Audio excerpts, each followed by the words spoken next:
दोस्तों एक क्षण अगर हमारी कभी पराजय या हार हो जाती है तो कई बार ऐसा होता है कि हम लोग निराश हो जाते हैं और प्रयास करना ही छोड़ देते हैं। लेकिन इस हार को हम अपना जीवन नहीं बना सकते। जीवन में ऐसा कुछ भी नहीं है जो हम कर नहीं सकते और जिसे हम पा नहीं सकते। अगर निगेटिव विचार आते हैं कि हम ये काम नहीं कर सकते, ये मुझसे नहीं होगा, तो यकीन मानिए दोस्तों, कहीं ना कहीं आप हार मान चुके हैं और आपके मानने और ना मानने पर ही निर्भर है हार और जीत।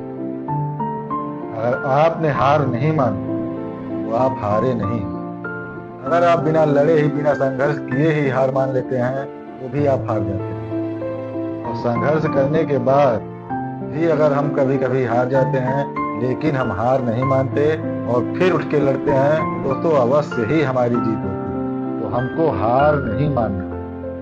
हम 100 बार हारेंगे लेकिन फिर कोशिश करेंगे, फिर लड़ेंगे। एक दिन ऐसा होगा दोस्तों कि अवश्य ही हमारी विजय होगी। और दोस्तों हार का एक और भी कारण है कि हम अपने से ज्यादा कहीं दूसरों से उम्मीद लगा के बैठ जाते हैं, जिसके कारण कहीं ना कहीं हमें हार का सामना करना पड़ता है। दोस्तों बाज को देखा है कभी? बाज को कभी झुंड में उड़ते हुए देखा है? नहीं देखा होगा। दोस्तों बाज हमेशा अकेला उड़ता है, इसलिए वो बहुत ही ऊंचाई पर उड़ता है। अकेले उड़ने के कारण ही वो बहुत ऊंचाई पे उड़ता है। उसको अपने पंखों पे विश्वास है, अपने आप पर विश्वास है। मैं जो कर सकता हूँ वो कोई नहीं कर सकता, और वास्तव में वो करके दिखाता है जो कि दूसरे पक्षी नहीं कर सकते। दोस्तों अगर बाज जैसी उड़ान भरनी है तो ये सोच हर इंसान के अंदर होनी चाहिए। और भगवान हर किसी को कोई ना कोई कला, कोई ना कोई गुण, कुछ ना कुछ ज्ञान अवश्य दे रखा है।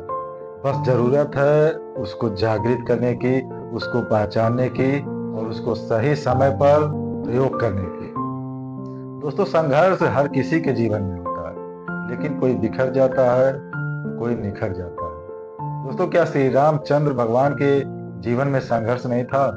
बहुत संघर्ष थे उनके जीवन में। सुबह उनका राज्याभिषेक होने वाला था और शाम को पता चलता है कि 14 वर्ष का वनवास मिल गया। वनवास में भी जाते हैं तो वहां पे भी माँ जानकी का हरण हो जाता है। फिर माँ जानकी की खोज में भटकना पड़ता है। पता भी चलता है कि माँ जानकी कहाँ है, फिर उसके लिए समुद्र में पुल बांधना पड़ता है। फिर रावण का वध करना पड़ता है। इतना संघर्ष करके फिर माँ जानकी को प्रभु श्री राम वापस लेके आते हैं अयोध्या। दोस्तों ये कम संघर्ष है।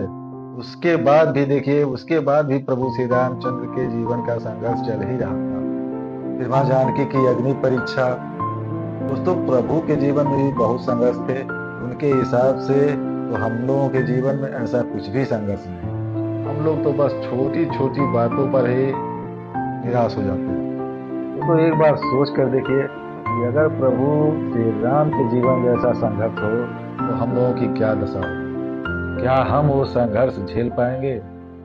नहीं दोस्तों, कभी भी नहीं झेल पाएंगे। लेकिन प्रभु श्री रामचंद्र का उद्देश्य यही था कि मनुष्यों में हिम्मत पैदा करना, मनुष्यों में सहन शक्ति पैदा करना, और किस तरह से परिस्थितियों का सामना करना पड़ता है, किया जाता है। प्रभु का वनवास जाना, माँ सीता का हरण, रावण का अंत, ये सब दोस्तों प्रभु की लीला ही थी और कुछ नहीं था। वरना एक क्षण में, पल भर में, एक चुटकी में अनंत ब्रह्मांड का निर्माण करने वाले भगवान श्री रामचंद्र को किसी शत्रु की जरूरत पड़ती? भला उनका कोई सामना कर सकता है? नहीं दोस्तों, ये सब और सब सिर्फ और सिर्फ उनकी लीला ही थी और कुछ नहीं। और उसका मेन उद्देश्य यही था मानव समाज को एक सीख देना कि जीवन को किस तरह आसान बनाया जा सकता है और परिस्थितियों का किस तरह सामना किया जाता है, और कैसी भी परिस्थिति हो विचलित नहीं होना चाहिए।